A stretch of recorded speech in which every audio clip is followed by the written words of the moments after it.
The forgotten melody haunts the corridors of Thornfield Academy. When new janitor Marcus Rivera picks up the abandoned violin during late-night cleaning, whispers echo through empty practice rooms. They say talent can't be hidden forever, but some secrets are kept for a reason. And Marcus has been running from his for 15 years. Before we dive into the story, comment below where in the world you're watching from. Rain lashed against the enormous windows of Thornfield Academy's main hall. Marcus Rivera pushed his mop across the marble floor, careful not to disturb the velvet ropes that cordoned off the expensive paintings and sculptures. Midnight was approaching, and he was the only one still working, just as he preferred it. "You missed a spot," Marcus startled. He hadn't heard anyone enter. A tall woman in an elegant pantsuit stood examining him, her silver hair pulled into a severe bun. Dr. Eleanor Phillips, the Academy's director. "Sorry, ma'am." Marcus quickly redirected his mop. "You're new." It wasn't a question. "Started last week." She nodded once, her eyes sweeping over his worn uniform. "We have a showcase tomorrow. Important donors will attend. Everything must be perfect." "Yes, ma'am." She lingered a moment longer. "Interesting. Your hands." Marcus tucked them into his pockets reflexively. Not typical maintenance staff hands. Her voice held a note of curiosity. "Did a lot of different work before this." Dr. Phillips hummed non-committally. "Just ensure the auditorium gleams by morning." She turned to leave, then paused. "And Mr. Rivera? The instruments are not to be touched. Some are quite valuable." Long after she left, Marcus could still feel the weight of her assessment. She wasn't wrong about his hands. They were calloused, but not in the right places for someone who'd spent a lifetime with mops and brooms.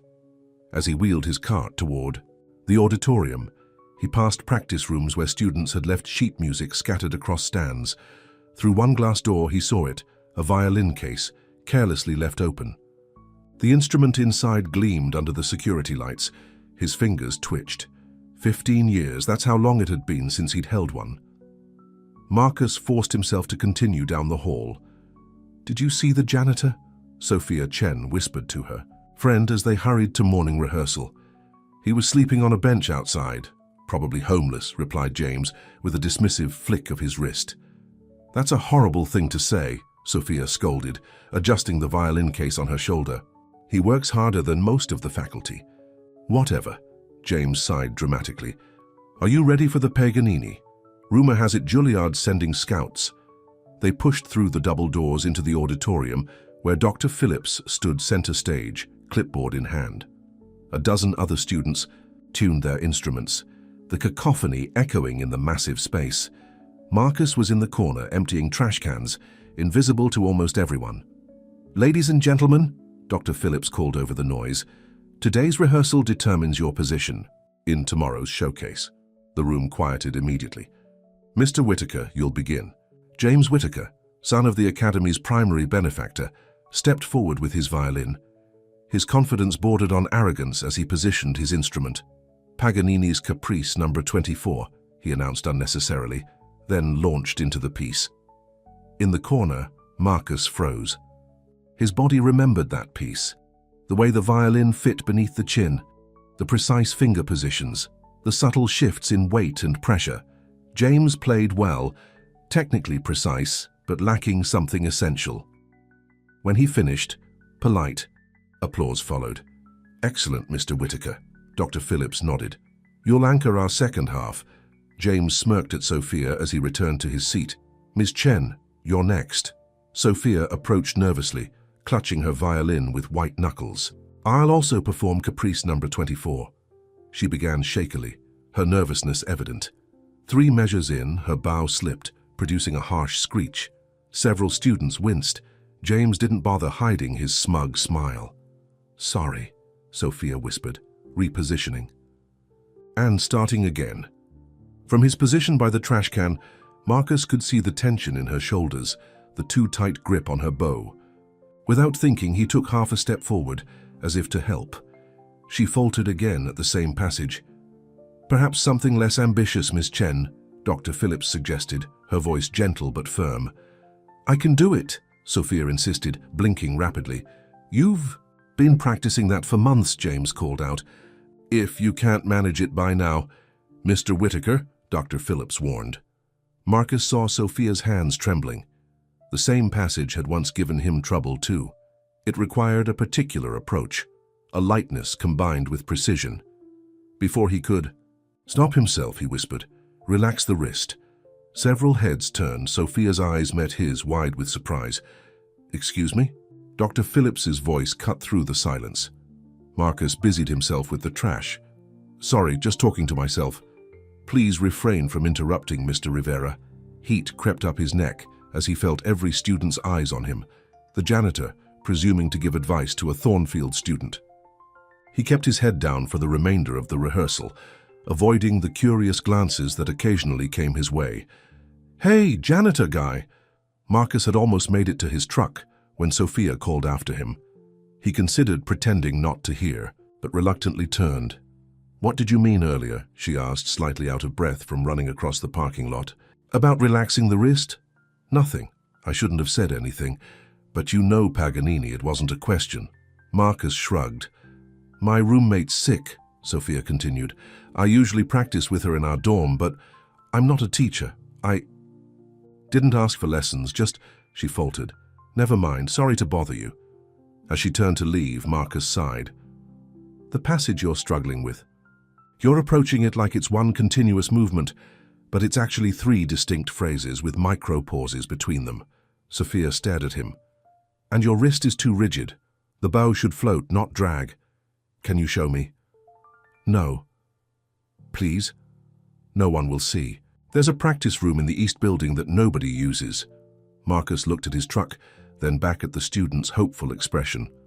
"One time. Then we never had this conversation." 30 minutes later, Marcus stood awkwardly in the dusty practice room while Sophia unpacked her violin. "Why are you helping me?" she asked. "I'm not sure." "You play, don't you?" Marcus shook his head. "Used to. Long time ago." "Were you good?" The question struck him as both innocent and profound. Had he been good? Once, perhaps, before everything fell apart. "Show me the passage," he said, instead of answering. Sophia positioned her violin and began to play. Marcus circled her, watching her technique. When she reached the difficult section, he gently touched her wrist. "Here, feel that tension? You're fighting the music." He guided her hand through the motion, like water over stones, not forcing, just flowing. Sophia tried again. Her sound immediately improved. "That's remarkable," she breathed. "How did you—" The door swung open. James Whittaker stood in the doorway, his expression shifting from surprise to amusement. "Well, isn't this cozy? Taking lessons from the help. Sophia." Sophia lowered her violin. "He was just, does Dr. Phillips know you're moonlighting as a music teacher?" James directed the question at Marcus. "Or are custodial duties not keeping you busy enough?" Marcus stepped away from Sophia. "I was just leaving." "No, please," James's voice dripped with sarcasm. "Enlighten us with your expertise. What conservatory did you attend? Janitor college?" Sophia glared at him. "Stop being awful, James. I'm being practical. The showcase is tomorrow. Dr. Phillips won't appreciate you taking advice from someone who cleans toilets." The words stung more than Marcus wanted to admit. He moved toward the door. "It's fine," he told Sophia quietly. "He's right, this was inappropriate. See, even he knows it." James stepped aside with a mock bow. "Don't forget to check the garbage on your way out." As Marcus walked down the hallway, he heard Sophia berating James. He quickened his pace, angry at himself for the humiliation. He knew better than to insert himself into their world. He'd left that life behind years ago after the accident, after his failure. That evening, as he cleaned the practice rooms, Marcus paused at the door where he'd helped Sophia. Her violin still sat in its open case. Without thinking, he stepped inside and gently lifted the instrument. His hands remembered, even if he wanted to forget. He raised it to his chin, feeling the familiar pressure against his collarbone. No bow. Just the instrument itself, silent in his hands. Yet his fingers moved across the strings in a pantomime of Paganini's 24th Caprice, muscle memory, executing the complex fingerings with precision. "Why did you stop playing?" Marcus nearly dropped the violin. Sophia stood in the doorway, watching him. He carefully returned the instrument to its case. You shouldn't leave this unattended. I forgot my music theory book and came back for it. She entered the room. You were playing air violin, but your fingering was perfect. Force of habit. Will, you tell me why you stopped? Marcus closed the violin case with a definitive click. No. I think you were more than just good. I think you were exceptional. You don't know me. I know talent when I see it, even when it's pretending to play. Marcus moved toward the door, but Sophia blocked his path. The showcase tomorrow. My parents are flying in from California. They've sacrificed everything for my education. What does that have to do with me? I need to play well, better than well. Her eyes were pleading. Help me with the whole piece, just tonight. Marcus shook his head. I can't. Can't or won't? Both. The night of the showcase arrived with a storm that matched Marcus's mood. He'd spent the day avoiding Sophia and polishing the auditorium to a mirror shine. Now guests in expensive clothes filled the lobby, sipping champagne while students nervously clustered backstage. Marcus kept to the shadows, emptying trash cans and wiping down surfaces. Through a service door, he could hear Dr. Phillips addressing the audience, thanking donors and introducing the program. Our first performer this evening is Ms. Sophia Chen, playing Paganini's Caprice No. 24. Marcus paused. Sophia was opening the show, not James. That was unexpected. From his position, he could just see the stage. Sophia looked pale but determined as she took her place under the spotlight. She found his eyes across the distance and gave an almost imperceptible nod. Then, she began to play. The opening was confident, her tone clear and resonant. Marcus found himself holding his breath as she approached the difficult passage. Relax the wrist, he thought. She didn't. Her bow jerked across the strings, producing a discordant screech. Muffled gasps came from the audience. Sophia froze, her eyes wide with panic. She started again from the beginning of the phrase. Again she faltered at the same spot. Sweat beaded on her forehead. In the wings, James smirked, already adjusting his bow tie, ready to save the showcase after Sophia's inevitable failure. Marcus saw Sophia's shoulders slump slightly. She looked toward him, desperation in her eyes. Mr. Rivera, Dr. Phillips's voice made him jump. She stood beside him, watching Sophia struggle. How unfortunate. She's nervous, Marcus whispered. Yes, her parents mortgaged their home to send her here. Tonight was to be her proving ground for scholarship consideration. The information hit Marcus like a physical blow. He thought of his own parents, how they'd scraped together every penny for his lessons, before the accident that destroyed his hand and his career in one moment of carelessness. On stage, Sophia lowered her violin, tears threatening to spill. I'm sorry, she mouthed to the audience. May I begin again? A murmur of pity rippled through the crowd. Before he could reconsider, Marcus stepped forward. Let me help her. Dr. Phillips raised an eyebrow. How exactly? I can play. The words felt foreign on his tongue after so many years of silence. You're the janitor. Before that, I was something else. Understanding dawned in her eyes. Your hands. I noticed them that first night. On stage, Sophia was making a third attempt. Her confidence shattered. Please, Marcus said. Dr. Phillips studied him, then handed him her own violin, which she'd been holding for a student. This is either brilliance or career suicide for both of us. Marcus stepped onto the stage. Whispers immediately erupted from the audience. Sophia looked up, confusion giving way to relief when she saw the violin in his hands. Trust me, he whispered, positioning himself beside her. Ladies and gentlemen, Sophia addressed the crowd, her voice steady despite her previous distress. With your permission, I'd like to continue with an unexpected collaborative performance. Without waiting for a response, she nodded to Marcus. Together, they began. Marcus closed his eyes, letting his body remember what his mind had tried to forget. The sweet tension in his left hand, the gentle pressure of the bow against strings. The music flowed through him, around him, a conversation between his instrument and Sophia's. Where she hesitated, he guided. Where she faltered, he supported. Their violins spoke to each other in perfect harmony, building and receding like the tide, challenging and answering in turn. When they reached the difficult passage, Marcus took the lead, his fingers flying across the fingerboard with impossible speed and precision. The audience gasped again, but this time in awe rather than dismay. Sophia followed his example, her confidence growing with each measure. By the final climactic phrases, they were playing as if they'd rehearsed for months, their movements synchronized, their dynamics perfectly balanced. As the last note hung in the air, Marcus opened his eyes. The auditorium was utterly silent. Then, someone began to clap. Another joined and another until the entire room was on its feet, applauding wildly. Marcus couldn't breathe. The sensation was overwhelming. The heat of the spotlight, the thunder of applause, the weight of the violin in his hands. He'd forgotten how it felt, or perhaps he'd forced himself to forget. Dr. Phillips appeared at the edge of the stage, her expression unreadable. Behind her stood James, his face flushed with anger and embarrassment. Sophia grabbed Marcus's hand and pulled him into a bow. The audience roared louder. "Who are you?" she whispered through her smile. "Nobody," he answered, though the lie felt hollow now.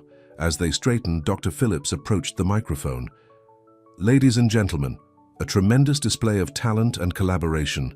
Thank you, Ms. Chen." She turned to Marcus, a question in her eyes. "And thank you, Mr. Rivera," she continued carefully, "our custodial staff member with apparently hidden talents."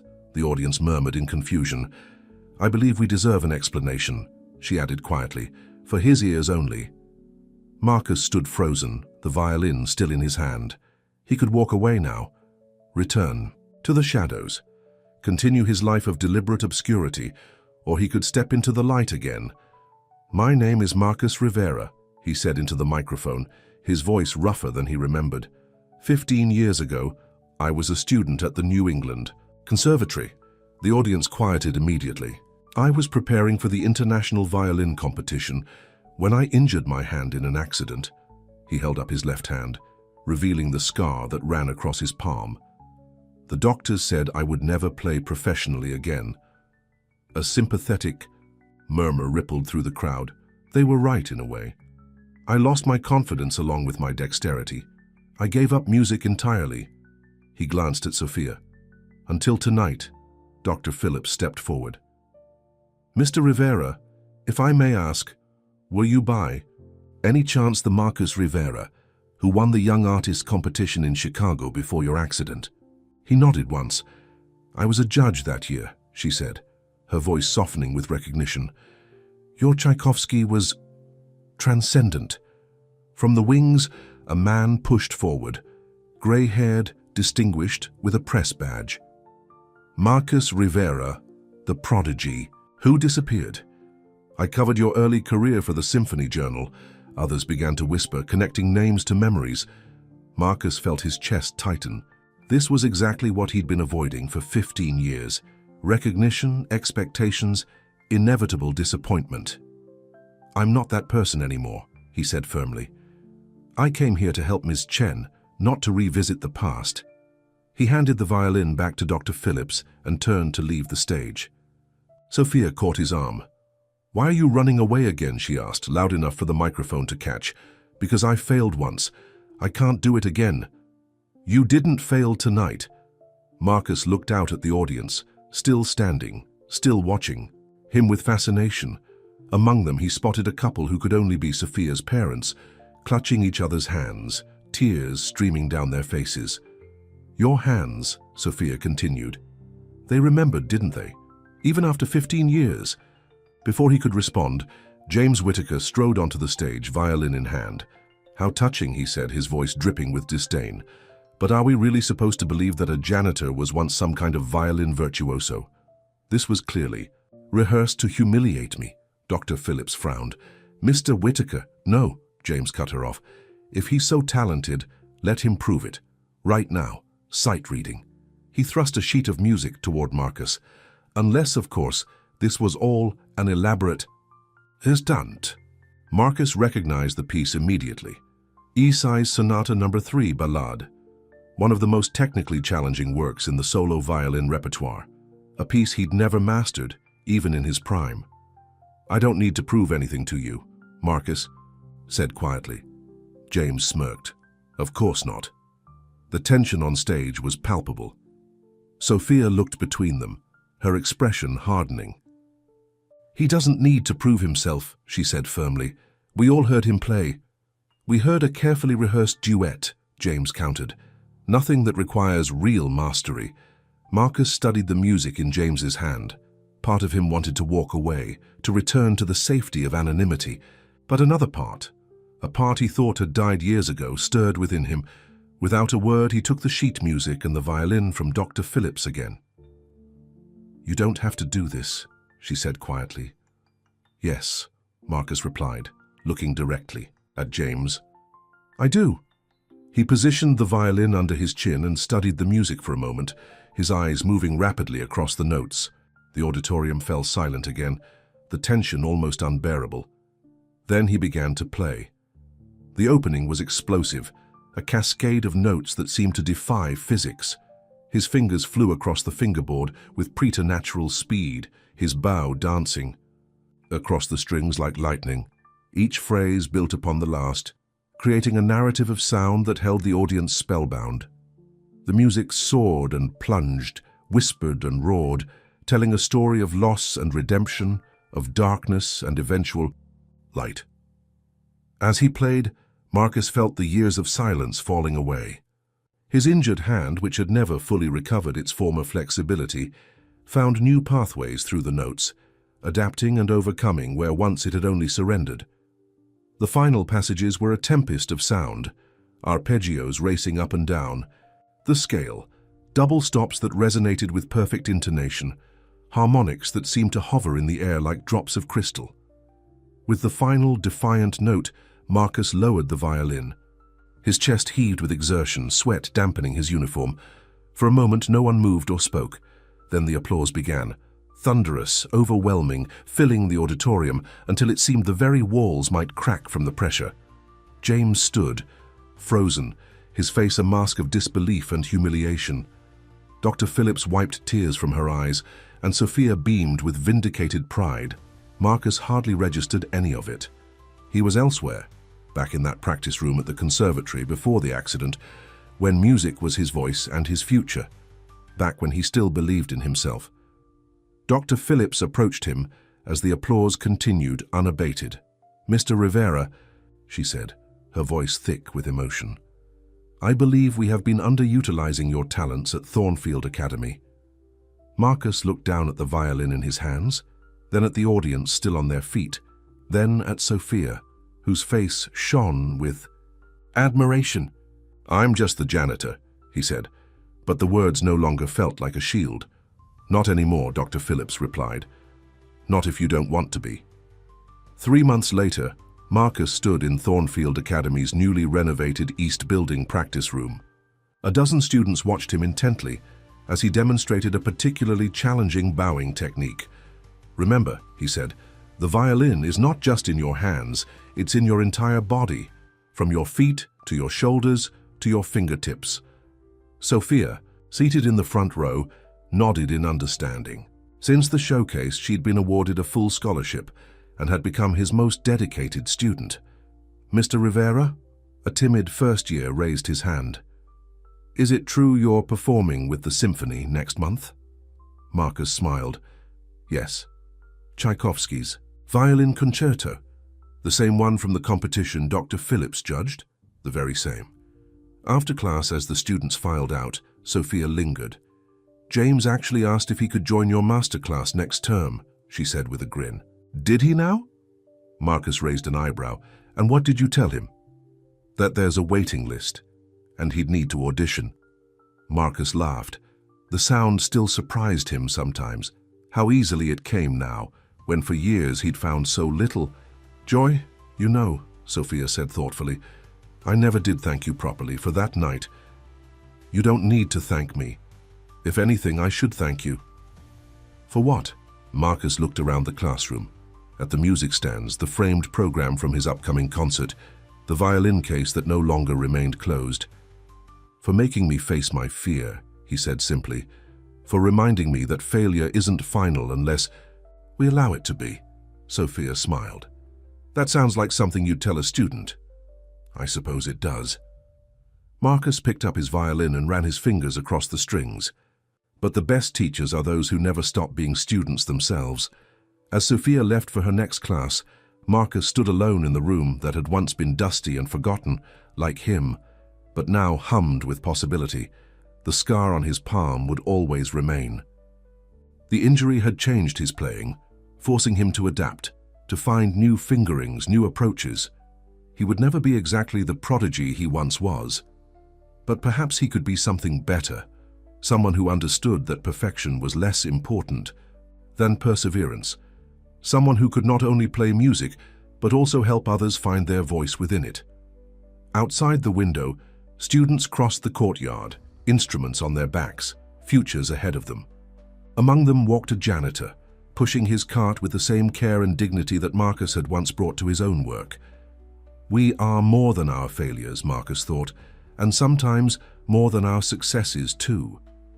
The real gift wasn't in being the best.